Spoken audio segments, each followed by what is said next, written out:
Hey everyone, so my name is Casey Green. I'm a clinical pharmacist and nutrition specialist with the Innovation Institute. And today we're going to talk about IV nutrition therapy specifically as it relates to vitamins and minerals. So let's get started. So we'll discuss the basics of vitamin and minerals that are typically used in IV therapies in an outpatient setting, conditions that would typically benefit from those types of therapies, how we might use micronutrient testing to look at the best ways to dose and optimize these types of protocols, as well as some custom protocols and some primary protocols that cover a lot of bases very quickly. And then just some basic safety pearls just to make sure we've got safety down first before looking at efficacy. So just getting started with the basic vitamins and minerals, we'll start out just looking at the basic differences and definitions. So what are vitamins? So they're just organic substances, for the most part, not made by the body, needed for normal cell function, growth, and development. So instead of macronutrients like our carbs, proteins, and fats, just think of the smaller micro things that are really needed to actually take all that fuel and actually power all those metabolic processes through to create energy and perform all the various things in the body. Then on the other hand, we've got our minerals. So those are naturally occurring inorganic elements instead of organic, like the vitamins. And they're typically crystalline in nature. So oftentimes in like rock formations and things like that, if we think of like calcium and magnesium salts in nature, most of which these are essential for the body to develop and function, and oftentimes work in concert with the vitamins. And then why should we give vitamins and minerals via IV? So there's several different good reasons. Of course, we need typical oral nutrition as well, but IV can be a great supplement in a lot of patients. For one, poor nutrition. I hear a lot of people oftentimes say, oh, no one needs vitamins and minerals or to take them as a supplement because you should just get it all from your diet. And while yes, you should get as much as you can from your diet, I've hardly ever met anyone with a perfectly well-rounded diet. I've almost never met anyone that couldn't benefit or be a little bit better or more optimized by supplementing some kind of vitamin and mineral nutrition of some sort.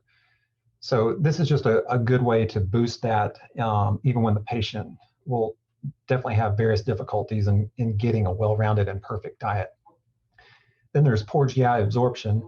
So the vast majority of people will have some level of permeable membrane, more commonly known as leaky gut, as well as all kinds of other digestive issues. For example, all the antibiotics that we take, those mess with the natural flora in our GI and affect our absorption of nutrients. With IV routes, higher doses are possible. So doses that just, you could never load that much by mouth, or would go through processing through the liver. So you just can't get certain amounts into your body. So you can get different and unique effects actually with some of the same vitamins and minerals when given IV versus what you can achieve when taken by mouth. And we'll get into some examples of that. So the key differences between vitamins and minerals: vitamins, organic; minerals, inorganic. So again, minerals, think of like your rocks that wind up being like positive and negative electrolytes. Vitamins and minerals, very commonly food, soil, and animal sources. Minerals also, of course, in rock formation type of forms in nature. Both can be cofactors and actually work on a lot of the same process together. Different types of metabolic processes, for example, various vitamins and minerals will likely be needed to actually complete that entire overall process. With vitamins, you've got fat-soluble and water-soluble forms. And as far as this presentation and what we're mainly promoting here through the Innovation Institute will be your water-soluble formations, because they're generally much safer and less challenging via IV routes. So the fat-soluble vitamins are your A, D, E, and K. So again, those are going to be very challenging when it comes to IV administration. We're not really going to get deep into those. There are some ways that those can potentially be given IV, but it requires very specialized formulation and is not really going to be the topic of this discussion here. Then various families of vitamins can work together to drive cellular processes. For example, the family of B vitamins are generally all work in concert together to perform various metabolic processes, for example, generating ATP or usable energy in the body. Minerals can come in the macro minerals, which we more commonly see on food labels, but also in trace minerals, which are just needed in much smaller amounts. And of course, there's a lot of other minerals as well that the human body doesn't really need, but exist in nature that you might have seen on the periodic table. But we'll at least briefly cover the ones that the body would more likely use as part of the diet. Minerals can act as electrolytes that maintain critical charges throughout the body. So they have different positive and negative charges. And the best example of how that would function is the heart needs electrical charges to beat. If you think of like a pacemaker or a defibrillator, all those things use electrical charges on the heart. And that's because the heart needs a certain type of electrical drive to beat properly. And these minerals are what maintains that balance. So that's why the amounts in the body are so critical. And these minerals can have very powerful effects. Minerals, just like some of the vitamins, can have hundreds of functions in the body, even just for one mineral. Magnesium alone can easily have 400 plus different functions in the body as far as participating in different processes. And the minerals are generally going to be water soluble. So some top key benefits: vitamins, all types of cell function, growth, and development are dependent on vitamins. No matter how much energy we take in, again, from carbs, fats, and proteins, we need these vitamins to actually power those processes and use that energy and use our metabolic processes. Same thing with minerals, critical hundreds of cellular processes in the body, and oftentimes vitamins and minerals working together on those same processes to actually make them happen. And while we might be deficient in vitamins and minerals and still the body keeps going typically, we can perform much more optimally if we have the proper amounts of these vitamins and minerals. So vitamins are often critical to convert macronutrients into usable energy. For example, the B vitamin family in the Krebs cycle and generation of ATP, you're going to actually get usable energy where you feel better and you function better by having the proper amounts of B vitamins in addition to those calories that you intake. So it's the difference between, say, just taking in tons of calories at McDonald's versus additionally have those vitamins to actually utilize that energy more properly. Vitamins, of course, prevent various diseases. We know at this point in time, if you're grossly deficient in certain vitamins, that you could wind up with various disease states that are mostly wiped out at this point. But for example, rickets used to actually be an issue because of vitamin deficiency, whereas things like that generally aren't an issue. Most of our patients we're seeing in these cases are just going for more optimized function versus trying to get rid of a disease state because they're completely devoid of a certain vitamin.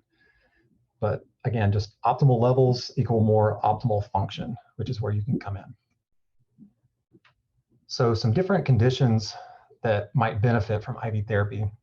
So it's important to note that while we often think of these as just vitamins and minerals that are common in our daily diets, there's no mistaking that their effects, especially when we give them via IV route, can be just as potent as any prescription drug. So for example, proper IV use of calcium, magnesium, or potassium can be life-saving for the heart in many acute medical situations.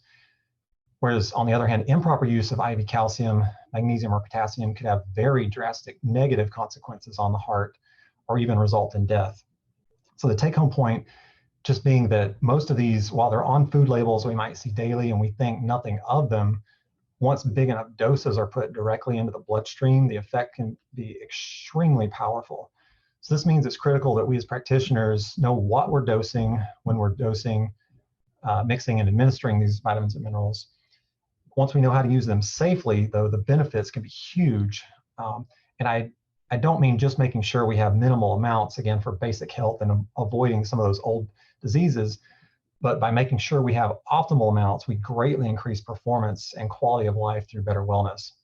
So when it comes down to it, almost any condition could potentially benefit from the right type of vitamin or mineral use, as these are really the building blocks of our bodies that drive all of our biochemical processes. So let's take a look at just a few examples here. So malnutrition being the obvious thing when we're looking at vitamins and minerals, right? So of course, this is going to benefit from supplementation. As most people get too much micronutrition nowadays, especially in the US, the proteins, fats, and carbs side, yet they get very poor micronutrition. So people often get low amounts of many vitamins and minerals due to heavily processed and limited diets with very few healthy whole foods and very little variety in their diet. So again, when people say that most don't need to supplement vitamins and minerals because they would be supplied by diet, and it's best to get through whole foods. I typically respond by asking if they've ever met a single person with a completely well-rounded and perfect diet. And the answer is virtually always going to be no, or should be no if they're being honest. The huge array of different vegetables, fruits, grains, grass-fed dairy and meats, wild-caught fish, and more that would be needed is nearly impossible to consistently keep in the diet nowadays, and would cost a fortune, plus more time than most people have as far as grocery shopping and food prep. Another major issue is that most people have some level of intestinal permeability, more commonly known as leaky gut, or various forms of gut dysbiosis, various forms of stomach pH issues with hypochlorhydria. This means that even if we do eat a quote unquote good diet, that we can't properly absorb a large portion of it due to these various and very common gut issues. So here's where IV nutritional therapy bypasses these issues to quickly replenish and help us to achieve good nutrition levels. So dehydration. So it seems obvious that IV hydration can help with dehydration, right? And therefore the overwhelming need for water in most of the body's biochemical processes. What most practitioners don't realize, though, is that many forms of IV fluid delivery can actually dehydrate patients. So how could we deliver so much fluid into the body but cause it to be dehydrated? So let me give you 3 examples to quickly prove my point. So would you ever try to hydrate by drinking a gallon of salt water from the ocean? Of course not. By drinking a pot of coffee? Definitely not. Would definitely be dehydrated. Would you ever try to hydrate by drinking a few strong alcoholic drinks? Of course not.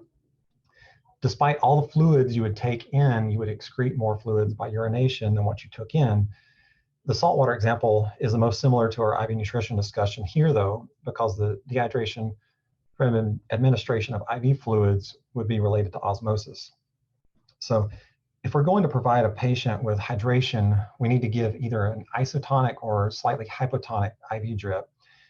Because if we give a patient a hypertonic IV drip, we'll actually dehydrate them due to osmosis.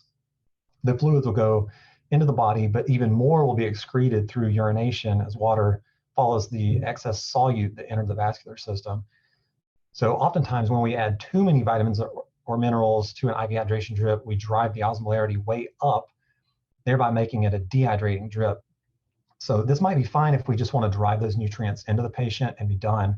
But if hydration is the goal, then we have to aim for an isotonic or slightly hypotonic IV drip. On the other hand, though, is the danger in an IV drip that's too hypotonic, as this is actually the most dangerous type of IV drip, as hemolysis eventually occurs, or rupturing of red blood cells. So osmolarity below 145 milliosmoles per liter is contraindicated completely. And I typically recommend, though, an IV drip osmolarity of at least 200 milliosmoles per liter to be well on the safe side.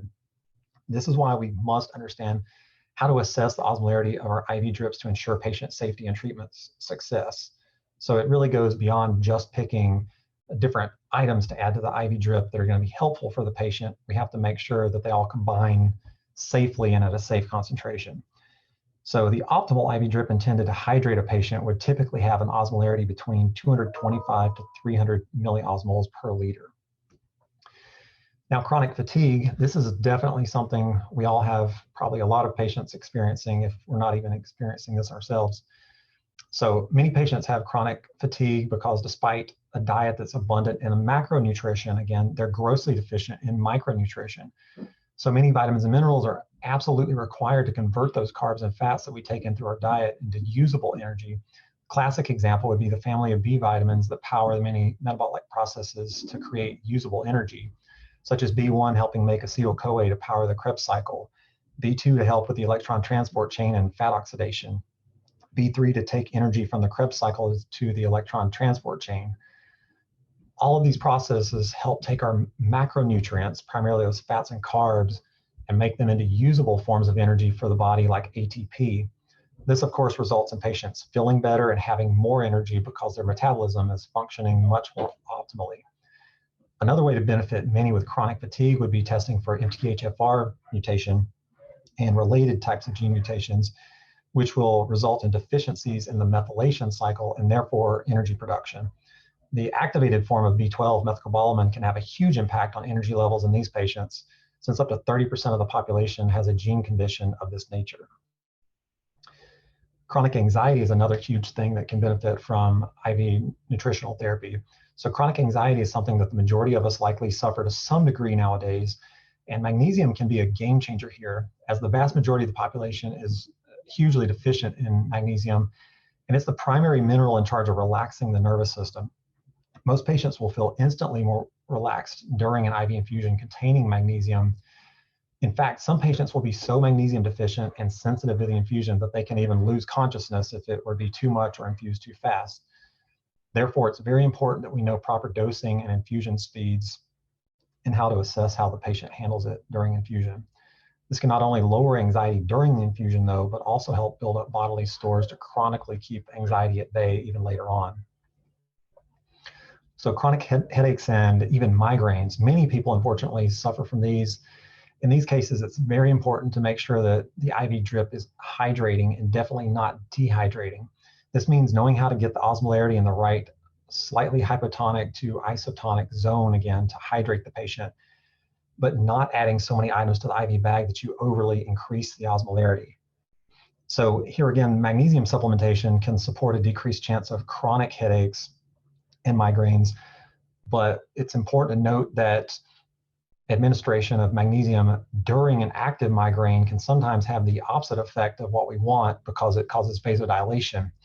So since magnesium relaxes and dilates blood vessels, it can temporarily add more pressure in the head where there's already too much, right? Hence making a migraine feel even worse from the increased pressure, the increased vasodilation, and those vessels actually pressing harder on those nerves. So sometimes a migraine can actually become worse by giving magnesium during the migraine. So just keep that in mind. Even though chronic magnesium supplementation can help prevent them in the future by optimizing those levels, it's a different game considering giving it right at the moment. So immune dysfunction, IV nutrition can be used to support optimal immune function where various vitamins and minerals are deficient. So we all know that immune support is extremely popular and deservedly so since COVID-19's had such a huge impact on the whole world. A good example would be the Innovation Immune Boost Kit, which contains an array of vitamins and minerals. Also worth supplementing in this case would be zinc, of course, which has critical functions within the immune system. And another very important mention here would be vitamin D.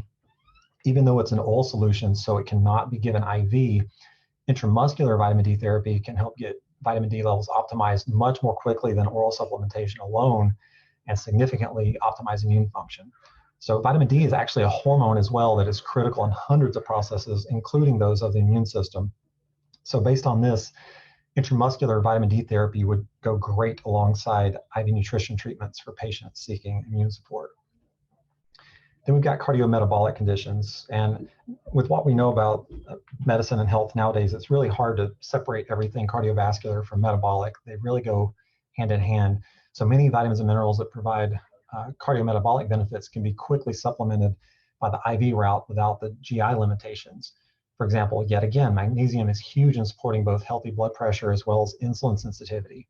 So the IV route can help get bodily stores up very quickly, whereas the oral route can have significant GI issues with magnesium when high levels of oral supplementation are taken. So it's usually used in conjunction with some amount of oral, but IV will not have those issues such as diarrhea that occur with too much oral supplementation on the magnesium. Then as well, the entire family of B vitamins help to optimize overall metabolism and therefore help support good cardiometabolic health. Then we've got active viral infections. So IV therapy offers many unique effects from certain vitamins that are impossible via oral route.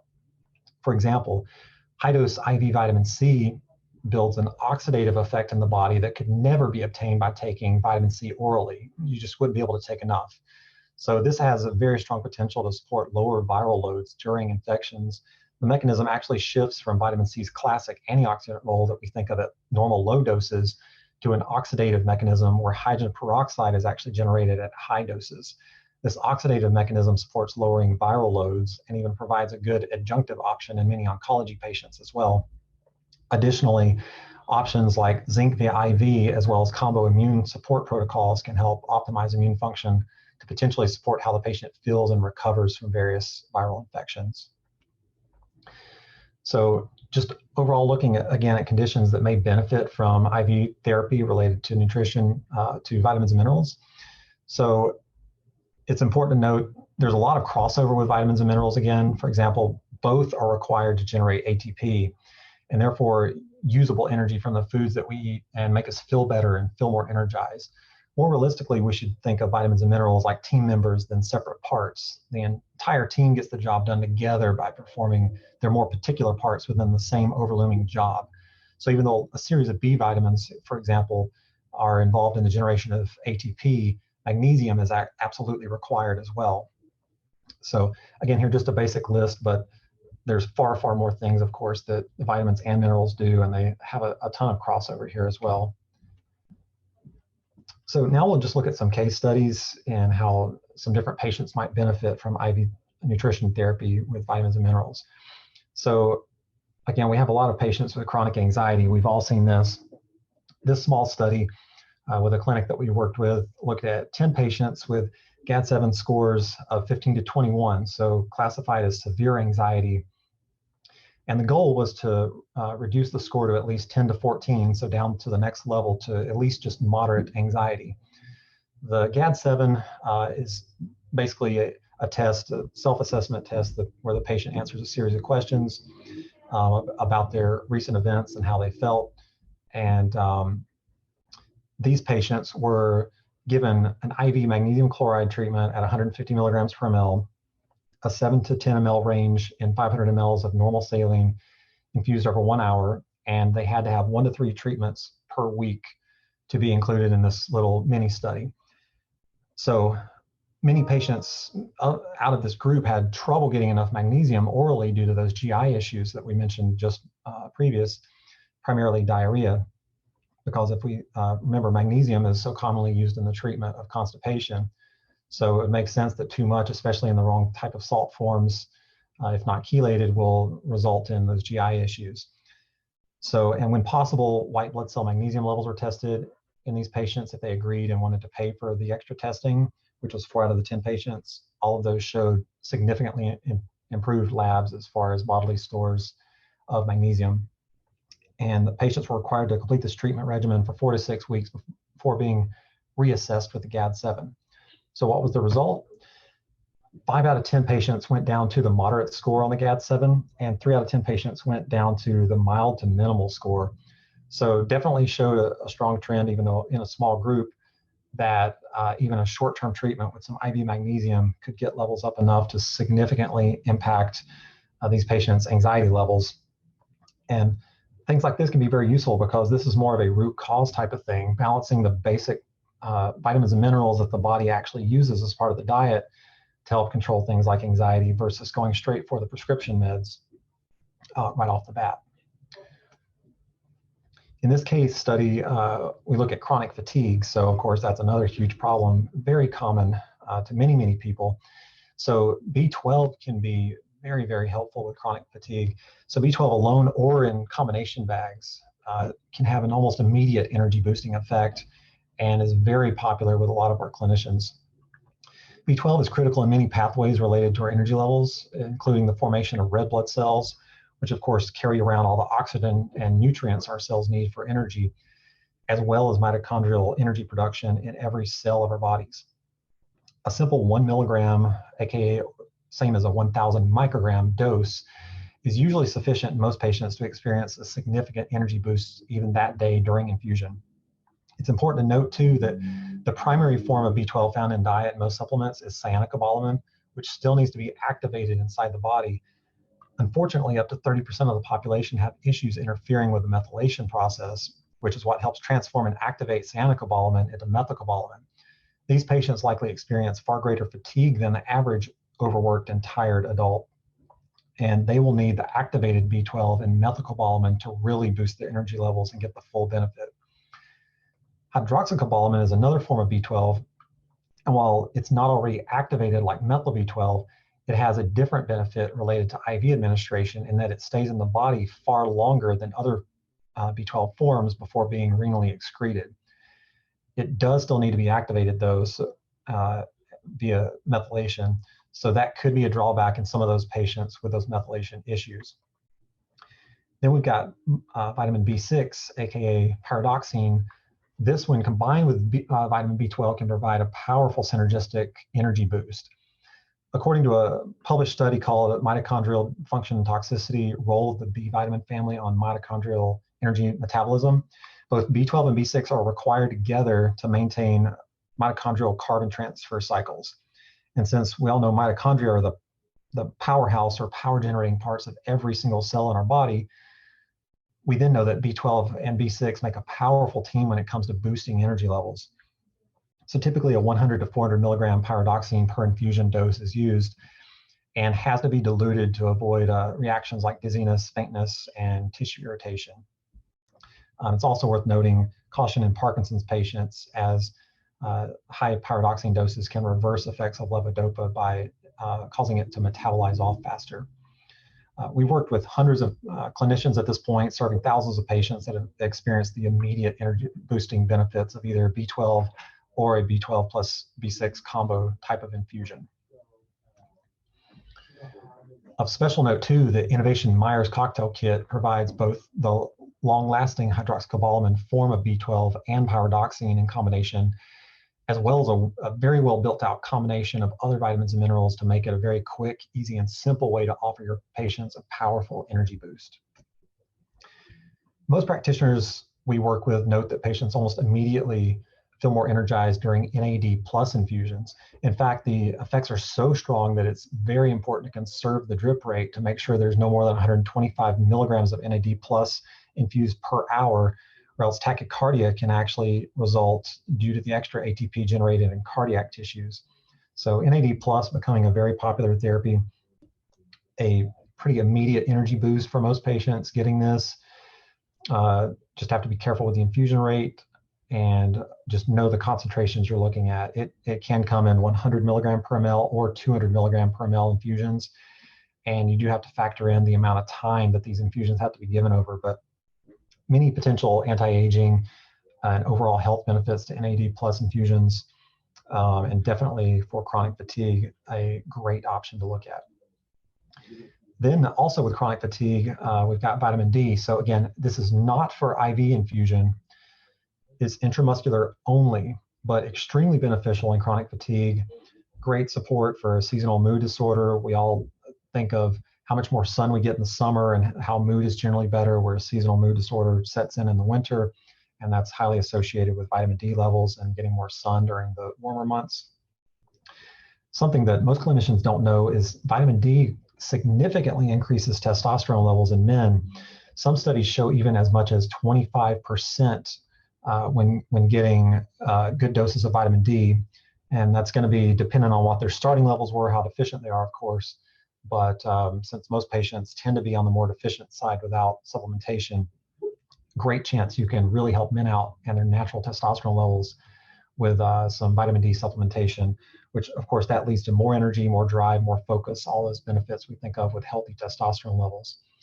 And I always recommend adjunctively with using intramuscular vitamin D that an oral vitamin D plus vitamin K2 supplementation be taken.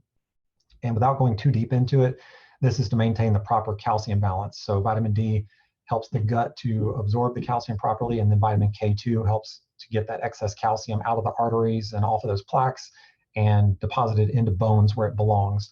So that's part of the whole fat-soluble vitamin cycle, working with calcium to get calcium where it needs to go.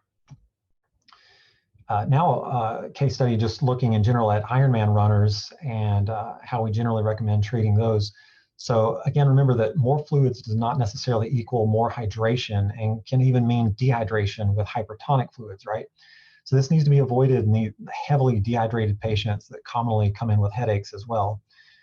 So magnesium will be very important to replenish here from an electrolyte standpoint, but be careful, like we talked about before, with too much too fast, because if these patients already have a headache, then that vasodilation from magnesium could worsen it.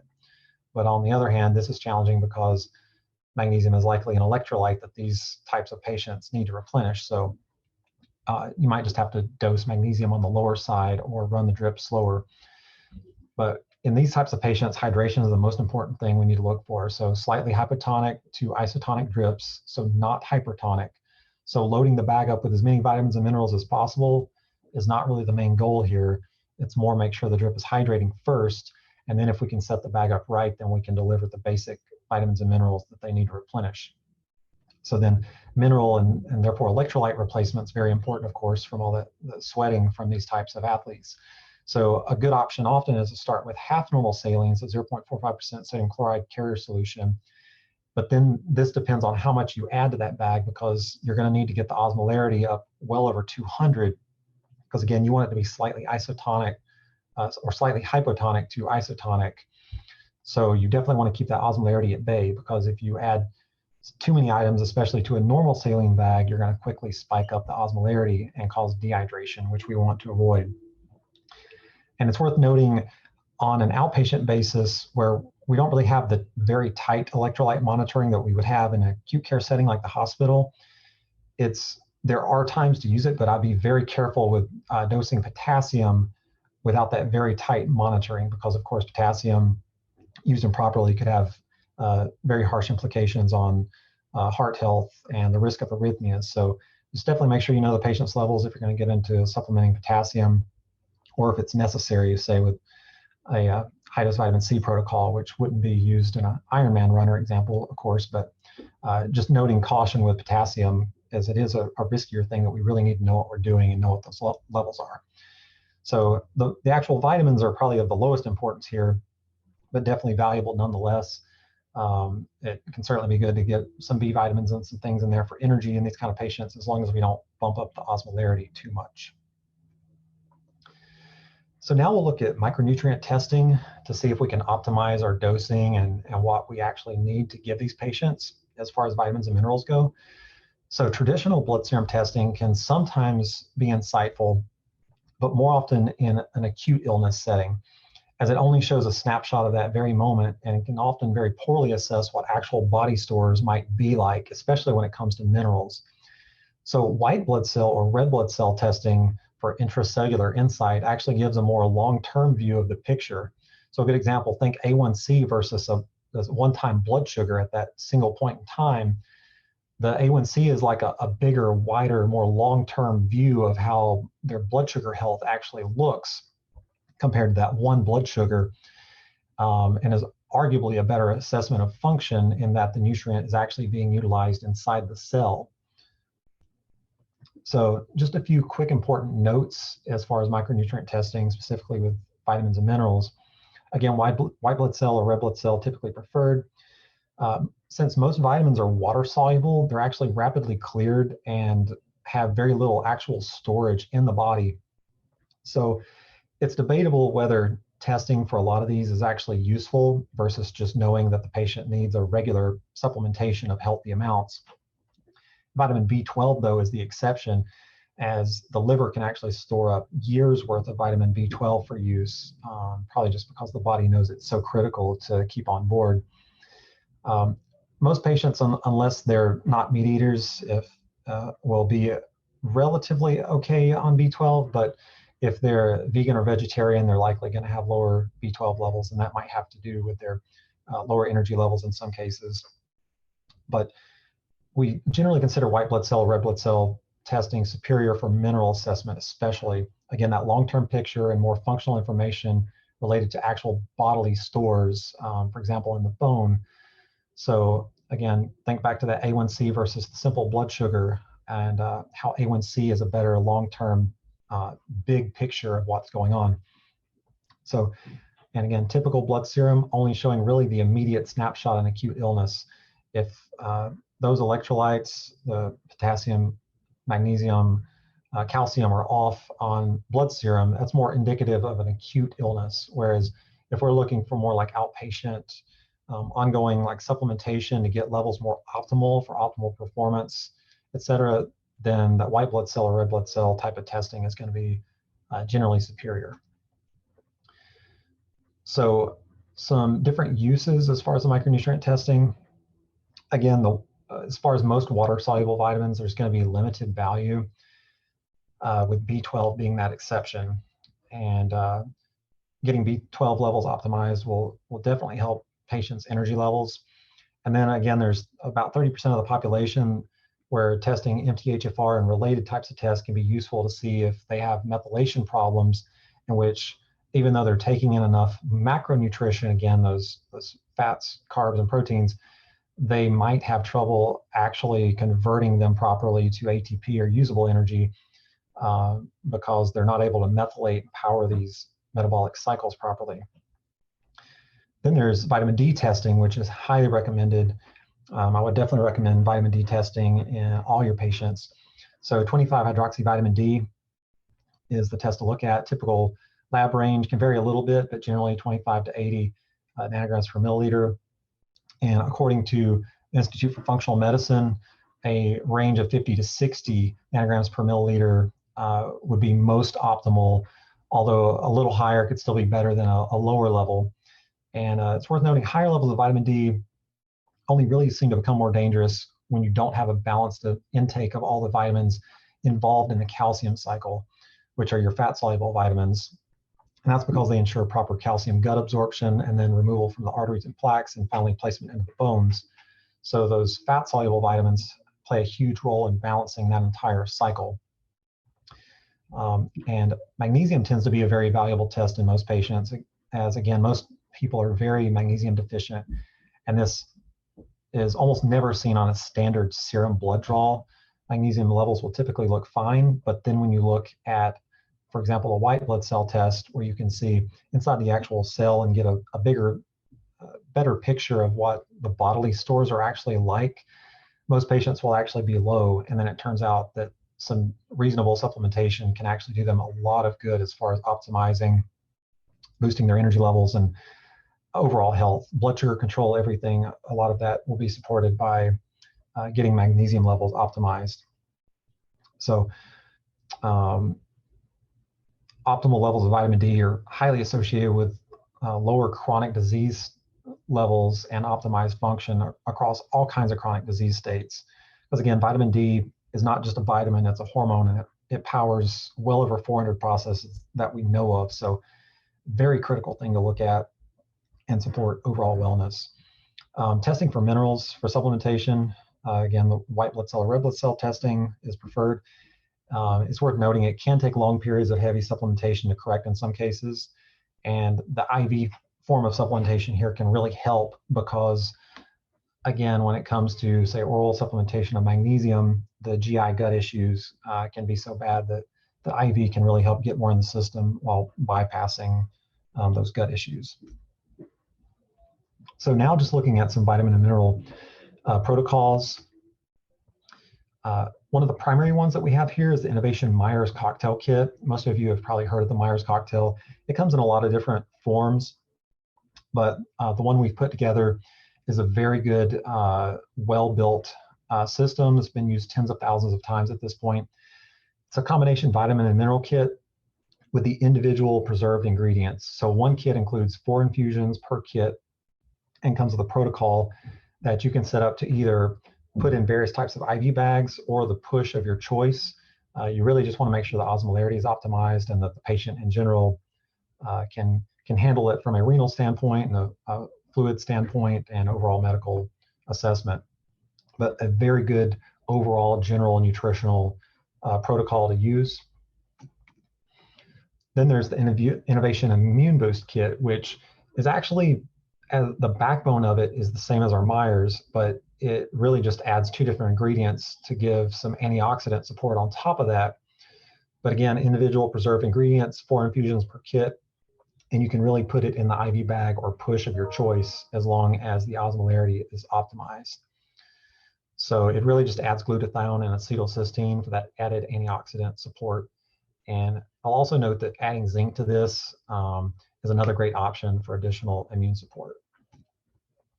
So the Innovation Vitamin Blend, this one actually is a standalone IV vitamin infusion that has everything for one vial is 1 dose and is set up from an osmolarity standpoint where it can be used in an IV bag, could have other items added to the bag, or it can actually just be pushed in and of itself because the osmolarity is already isotonic. So this is a great option if you want the simplest thing possible to put in a bag or give the patient and just give a well-rounded IV vitamin infusion very quickly and simply. And this one includes ascorbic acid, riboflavin, niacinamide, panthenol, methylcobalamin, and thiamine. So it's important to look at drug compatibility. We won't get deep in the weeds here, but just always check the available data you can when adding different types of drugs with different vitamins and minerals, just to make sure there is compatibility. I wouldn't assume that everything just goes well together in a bag, and just remember different clinical considerations. Then when it comes to different compatibility of various vitamins and minerals, again, we always want to check the data when mixing different blends together.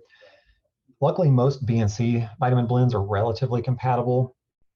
I can't necessarily say across the board or at any concentrations, but for the most part, relatively compatible.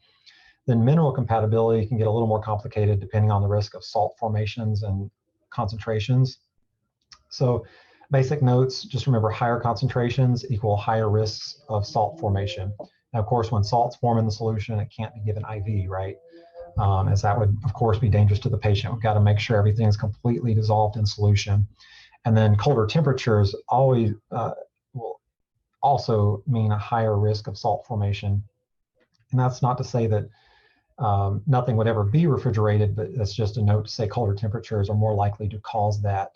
So I would always recommend storing things how they're labeled to be stored. Classic example on the TPN side is making sure there's not too much calcium and phosphate together in the bag, as that's a common type of salt that would form, and of course is very dangerous to give to the patient in that case. But there certainly could be other types of rock salts that could form by combining too much of the wrong types of minerals together in the same bag, especially at lower temperatures or at higher concentrations.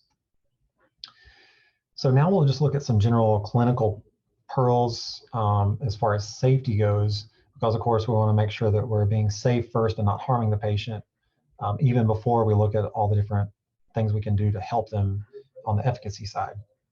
So concentrations, some basic notes, just different nomenclatures really. So for example, a 10% solution is the same thing as a 100 milligram per ml solution, say in a calcium chloride infusion. So things like that are just important to know that one versus the other is the same thing, or how to convert those. So really when you have the 10%, move the decimal one to the right, and that's how many milligrams per ml you have. And then there can be the same drugs or similar drugs that could be in vastly different concentrations, for example, all the way from 100 milligram to 500 milligram. So we've got to realize how concentrated something is when we're putting it in and what our total dose actually is. Then we've got salt forms, and these affect the amount of the elemental nutrient, especially in the minerals. So for example, magnesium sulfate versus magnesium chloride, the chloride forms will typically have more of that elemental nutrient per milligram. So we have to keep that in mind, but also in relation to the concentration to make sure we know what we're truly giving the patient. Then there's infusion rates. So faster will generally always equal more dangerous, especially with the minerals, but also with higher osmolarities. So the higher the osmolarity and the faster you give it, the more of that nutrient you're pumping into the patient more quickly. So their body has to adapt to it more quickly, and that vein gets hit harder, especially at a higher osmolarity. So then looking directly at osmolarity, the higher the osmolarity, the more risk, especially to a peripheral vein. If you have access to a central vein, osmolarity is not as much of an issue, but could certainly still be an issue because you're putting a much more concentrated solution into the patient. So the general rule of thumb, we want to slow the drip at higher osmolarities. If we get very hypertonic, for example, a high-dose vitamin C infusion, we generally want to limit to 4 mLs per minute or slower. And that's just to give that peripheral vein time to adapt and not be harmed. Then there's a consideration of the unique effects when some vitamins and minerals are given via IV, which can be completely different effects from when they're taken in smaller doses in the normal diet. So higher doses directly in the bloodstream, not going through the GI tract and being diluted first. Classic example, vitamin C as an antioxidant in our normal diet versus high-dose vitamin C becomes an oxidative therapy. So it's a completely different type of therapy. And the mechanism just becomes completely different because of the high amount that we're putting in there. And minerals, of course, can affect the heart much more quickly and drastically via IV. So going back to our example from earlier, calcium can be used to keep the heart beating in various cardiac code situations. Magnesium can be life-saving in certain life-threatening arrhythmias. And then adequate potassium levels are absolutely necessary to keep the heart out of arrhythmias and improper function, right? So on the other hand, those same three minerals used IV improperly can also be extremely dangerous. So too much calcium too quickly could cause extreme taxation on the heart. Too much magnesium could cause bradycardia and even loss of consciousness. Too much potassium could cause arrhythmias and, of course, even death. So the take-home point being that just because most of these are on food labels that we see every day and we don't think much of, once big enough doses of these are put directly in the bloodstream, the effects are extremely powerful. So this means it's critical that we as practitioners know what we're doing when dosing, mixing, and administering these vitamins and minerals. Once we know how to use them safely and effectively, though, they become amazing tools in the fight for patient wellness. So again, I'm Casey Green, clinical pharmacist and nutrition specialist at Innovation Compounding Pharmacy. Please reach out to us if you need any help in using IV vitamins and minerals to meet your business and patient needs. Thank you for listening today. Whether you are looking to expand your practice by adding an IV nutrition therapy segment, or you currently provide IV services and just want a refresher on the topic, this presentation was designed just for you. And education and information training like this is what the Innovation Institute is all about. If you enjoyed this lecture today, I urge you to sign up for future lectures to learn more about the topic. You can do so by going to our website at www.innovationcompounding.com/institute. As always, the pharmacy team at Innovation is here to answer your questions and accept your feedback. So please reach out to us. Thank you again for listening today, and be well.